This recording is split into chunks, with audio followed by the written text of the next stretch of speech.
Good day, everyone.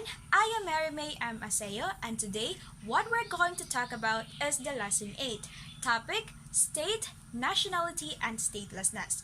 So, when we talk about the state, nationality, and statelessness, let's go ahead and do this one by one, starting up with the state. But before that, let me give to you first the objective of our lessons. After this lesson, you should be able to discuss the concept of states, its recognition and its rights and duties, and differentiate the concept of nationality, stateless person, and refugee. So that's gonna be the whole coverage of our discussion this day. So now, let us talk about what is a state. So a state are entities that have rights and responsibilities under international law and which have the capacity to maintain the rights by bringing international claims.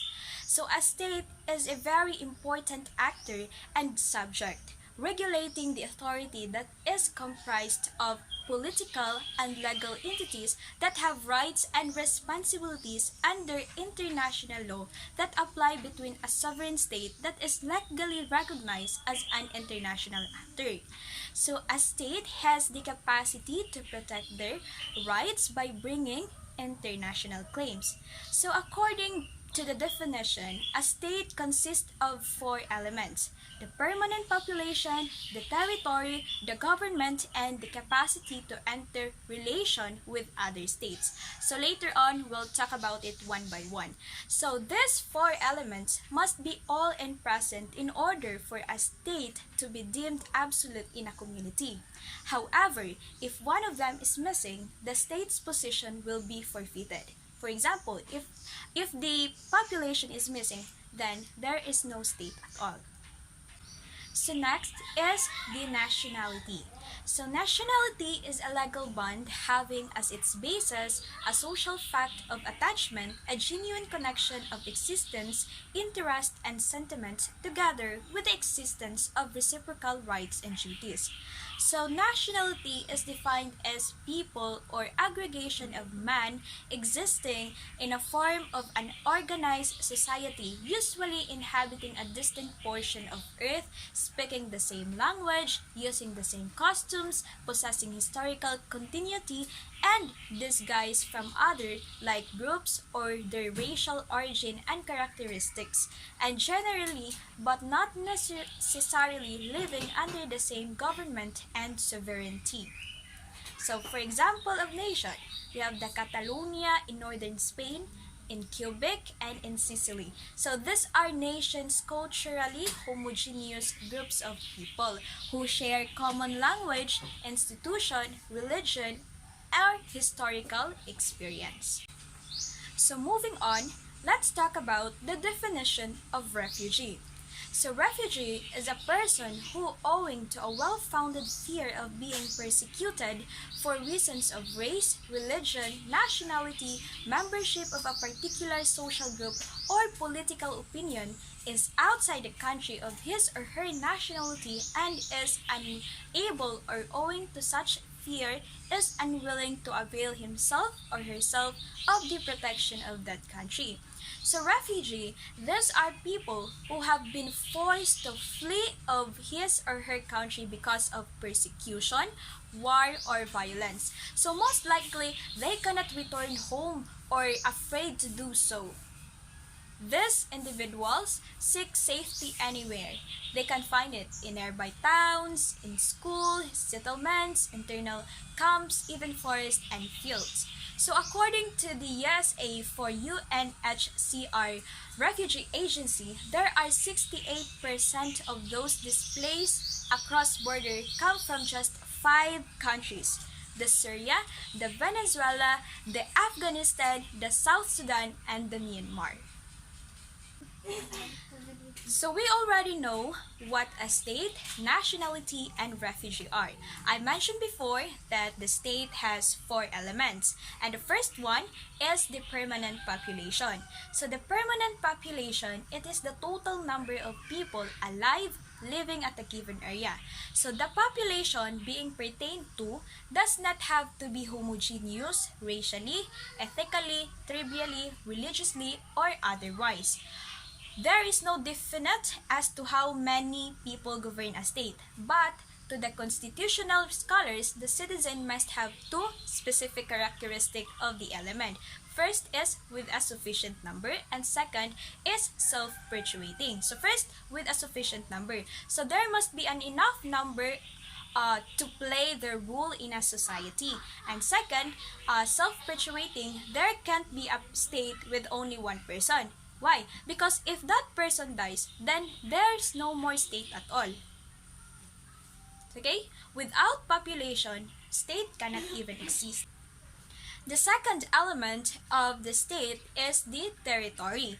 Territory is a part of geographic space which is under the control and sovereignty of the state.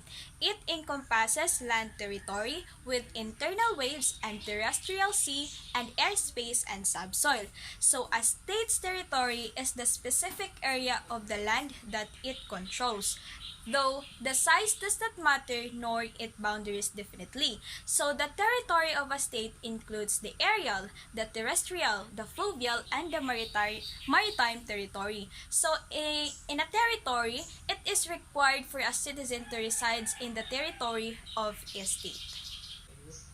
So the third element of a state is a government. So the government is a political system by which a country or community is administered and regulated.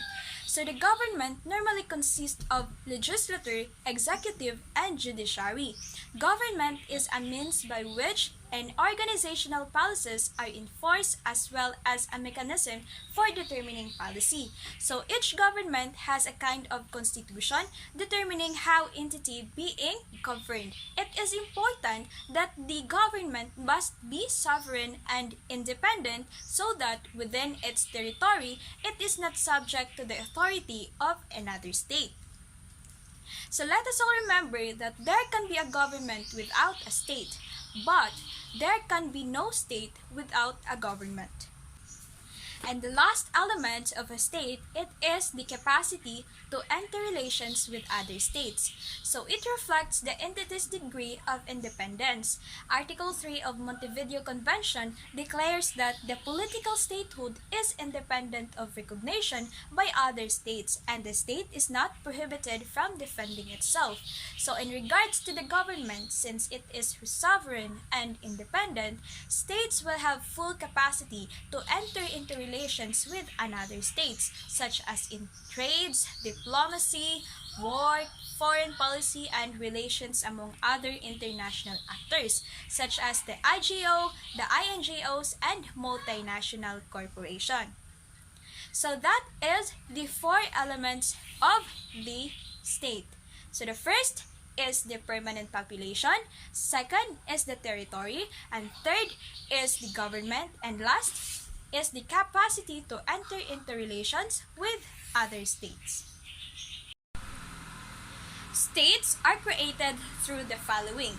First is the discovery and occupation.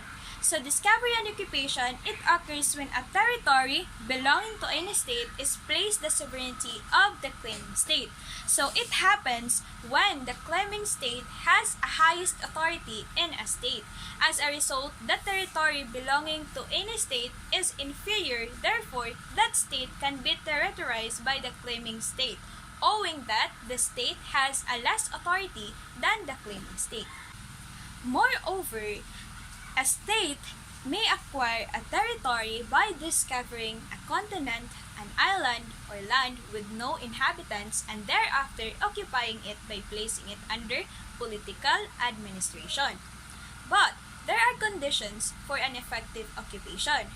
First, that the parties occupying the territory must have been authorized by the state for which they are acting, and second, that the state must by formal evidence its intention acquire sovereignty over the new territory, and last, that there must be established within a reasonable time after discovery some governmental authority. So that are the conditions for an effective occupation. So there are lands that can be subjects of discovery and occupation. First is the uninhabited lands. Second is lands inhabited by uncivilized person. So, example of that is when Ferdinand Magellan, in behalf of the Spanish crown, discovered the archipelago of the Philippines, although at that time, the Negritos, Malays, and Indones inhabited the islands. And other example is that when the Spanish authorities occupied the Philippines by establishing a government therein under its control, making it a colony of Spain. So way back then. And last is lands discovered by a state but which it failed to occupy for unreasonable length of time. So failure to put the discovered land under the administration of the discovering state for an unreasonable length of time will open the land for acquisition of other states through discovery and occupation. Second is the prescription. It is when a territory is acquired through the continuous and uninterrupted possession over a long period of time. So if a territory has dominated the area for a long time and no country has objected, it will be the land of the reigning state. For example, a farmer who is living in a property for an uninterrupted period of 17 years can claim ownership through adverse possession. So that is a prescription. And the third one is the cession. Cession involved the peaceful transfer of territory from one sovereign to another with the intention that sovereignty should pass. So a cession, it began with the Latin word meaning a giving up. So it is a formal giving up of rights, property, or territory by a state. Like for example, after a war, a losing country might make a cession of part of its land to the victor. That means they freely give up a territory in a peaceful way to another sovereign. So the fourth is the accretion. So accretion is the increase of the land area or the of the state either through natural means or artificially through human labor. For example, when a volcano erupts beneath the sea and creates a new island, it becomes part of a state's territory. So, and lastly, the conquest. So, conquest is the act of defeating an opponent and occupying all parts of territory does not of itself constitute a basis of title to the land. So it gives the victor certain rights under international law as regards the territory, the rights of belligerent occupation, but the territory remains subject to the legal title of the ousted sovereign. So, the conquest, it is the acquisition of territory by military force. The way of taking this territory is against the United Nations Charter. So, for cession, we talk about it that it giving up freely the territory while the conquest is by force or by military force of claiming a territory. To sum up, in this lesson, we talked about states are entities that have rights and responsibilities under international law and which have the capacity to maintain the rights by bringing international claims. A state has its elements and is created in several manners. A state shall be recognized and shall have several rights. Nationality pertains to the legal bond of a person to his or her state.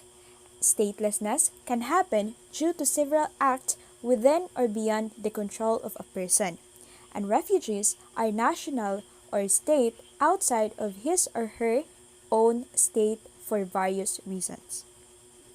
So that would be all. Thank you.